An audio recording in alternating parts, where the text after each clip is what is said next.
ಸೂತ್ರ 41. ಕ್ಷೀಣವೃತ್ತೇರಭಿಜಾತಸ್ಯೇವ ಮಣೆ ಗೃಹಿತೃ ಗ್ರಹಣಗ್ರಾಹೇಷು ತತ್ಸ್ತದಂಜನತಾ ಸಮಾಪತ್ತಿ.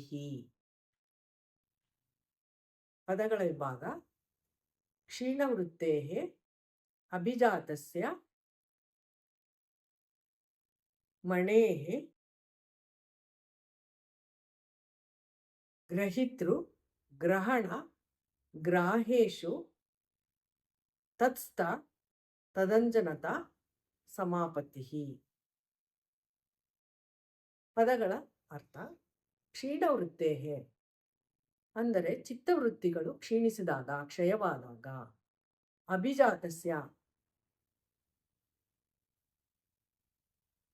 ಚಿತ್ತವೃತ್ತಿಗಳು ಕ್ಷಯವಾದಾಗ, ಸಾಣೆ ಹಿಡಿದಾದ ಮೇಲೆ ಹುಟ್ಟಿಕೊಂಡಂತಹ, ನಿರ್ಮಾಣವಾದಂತಹ.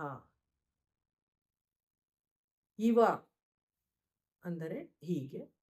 ಮಣೆ ಅಂದರೆ ಸ್ಫಟಿಕದಂತೆ ಒಳೆಯುವಂತಹ ರತ್ನ. ಗ್ರಹಿತೃ ಅಂದರೆ ಯಾರು ಗ್ರಹಿಸುವವನೋ ಅವನಿಗೆ ಗ್ರಹಿತೃ ಅಂತ ಹೇಳ್ತಾರೆ.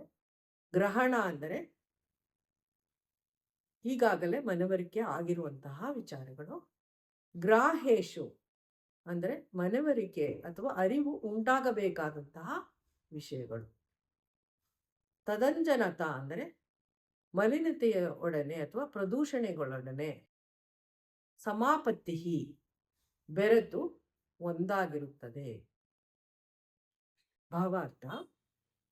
ಯೋಗಾಭ್ಯಾಸಿಯು ಅಷ್ಟಾಂಗ ಯೋಗವನ್ನು ಅನುಷ್ಠಾನಕ್ಕೆ ತಂದುಕೊಂಡು ಪ್ರತಿನಿತ್ಯ ಅಭ್ಯಾಸ ಮಾಡುತ್ತಾ ಇರುವಂತಹ ಸಮಯದಲ್ಲಿ ಅಭ್ಯಾಸ ಹಾಗೂ ವೈರಾಗ್ಯಗಳಿಂದ ಚಿತ್ತವೃತ್ತಿಗಳು ಕ್ಷೀಣವಾಗುತ್ತಾ ಹೋಗುತ್ತದೆ. ಹಾಗೂ ಅವನ ನಿತ್ಯ ಜೀವನದಲ್ಲಿ ಅವನು ಸ್ಥಿತಪ್ರಜ್ಞನಾಗಿ ಆಗುತ್ತಾನೆ. ಆ ನಂತರ ಸ್ವಪ್ನ, ಜಾಗೃತ, ಸುಷುಪ್ತಿ ಈ 3 ಅವಸ್ಥೆಗಳಲ್ಲಿಯೂ ಕೂಡ ಚಿತ್ತವೃತ್ತಿಗಳು ಕ್ಷಯವಾಗಿ ಅಲ್ಲಿ ಪರಿಶುದ್ಧವಾದಂತಹ, ಸಾಣೆ ಹಿಡಿದಂತಹ, ಪಾರದರ್ಶಕವಾದಂತಹ ಮಣಿಯಂತೆ ಹೊಳೆಯುವ ಅಂತಃಕರಣವು ಉಂಟಾಗುತ್ತದೆ. ಯೋಗಾಭ್ಯಾಸಿಯು ಅವನಿಗೆ ಗೃಹಿತೃ ಎಂದು ಹೇಳಬಹುದಾಗಿದೆ. ಅವನ ಅರಿವಿಗೆ ಯಾವ್ಯಾವ ವಿಚಾರಗಳು ಬರುತ್ತವೋ ಅವುಗಳೆಲ್ಲ ಗ್ರಹಣವಾಗಿದೆ. ಗ್ರಾಹ್ಯ ಎಂದರೆ ಇನ್ನೂ ಕೆಲವು ವಿಚಾರಗಳು ಅವನು ಅರಿತುಕೊಳ್ಳಬೇಕಾಗುತ್ತದೆ. ಅಂಥವುಗಳಲ್ಲಿ, ಆ ವಿಚಾರಗಳಲ್ಲಿ ಕೆಲವು ಪರಿದೂಷಣೆ ಇವುಗಳಿಂದ ಅದು ಕೂಡಿಕೊಂಡಿರುತ್ತದೆ. ಸೂತ್ರ 42. ತತ್ರ ಶಬ್ದಾರ್ಥ ಜ್ಞಾನ ವಿಕಲ್ಪೈ ಸಂಕೀರ್ಣ ಸವಿತರ್ಕ ಸಮಾಪತ್ತಿ. ಪದಗಳ ವಿಭಾಗ. ತತ್ರ ಶಬ್ದ ಅರ್ಥ ಜ್ಞಾನ ವಿಕಲ್ಪೈ ಸಂಕೀರ್ಣ ಸವಿತರ್ಕ ಸಮಾಪತ್ತಿ. ಪದಗಳ ಅರ್ಥ. ತತ್ರ ಅಂದರೆ ಅಲ್ಲಿ, ಹಾಗಾದಲ್ಲಿ, ಆ ಸ್ಥಿತಿಯಲ್ಲಿ. ಶಬ್ದ, ಶಬ್ದ ಅಂದರೆ ಗ್ರಾಹ್ಯ ವಿಷಯ, ಅಂದರೆ ಶ್ರವಣೇಂದ್ರಿಯದಿಂದ ಗ್ರಾಹ್ಯವಾಗುವಂತಹ ವಿಷಯ. ಅರ್ಥ, ಈ ಶಬ್ದದ ಬಗ್ಗೆ ಇರುವಂತಹ ಅರಿವು ಅಥವಾ ಆ ಶಬ್ದದ ಉದ್ದೇಶ. ಜ್ಞಾನ, ಜ್ಞಾನ ಎಂದರೆ ಈ ಹೇಳಿಕೆಯ ಜ್ಞಾನವು ನೆನಪಿನಲ್ಲಿ ಉಳಿದುಕೊಳ್ಳುವಂತಹದ್ದು.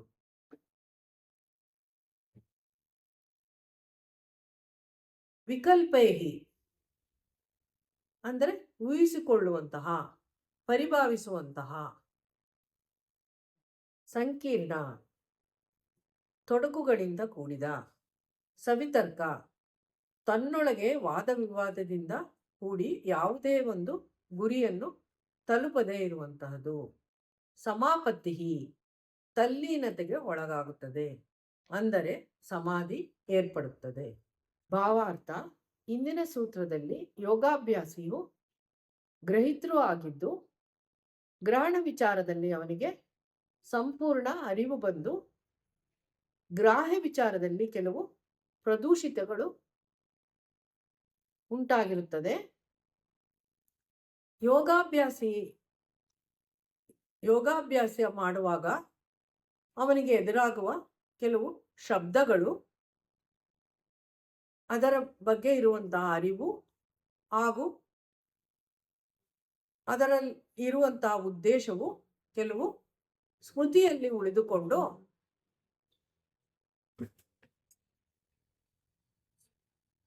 ಅನೇಕ ತೊಡಕುಗಳಿಂದ ಕೂಡಿರುತ್ತದೆ. ಈ ಸ್ಥಿತಿಯಲ್ಲಿ ಧ್ಯಾನವು ಸಮಾಪತ್ತಿಗೊಳ್ಳುತ್ತದೆ. ಅಂದರೆ ಈ ಅವಸ್ಥೆಯನ್ನು ತರ್ಕ ಹಾಗೂ ವಿತರ್ಕಗಳು ಇರುವುದರಿಂದ ಇದನ್ನು ಸವಿತರ್ಕ ಸಮಾಧಿ ಎಂದು ಹೇಳಬಹುದಾಗಿದೆ.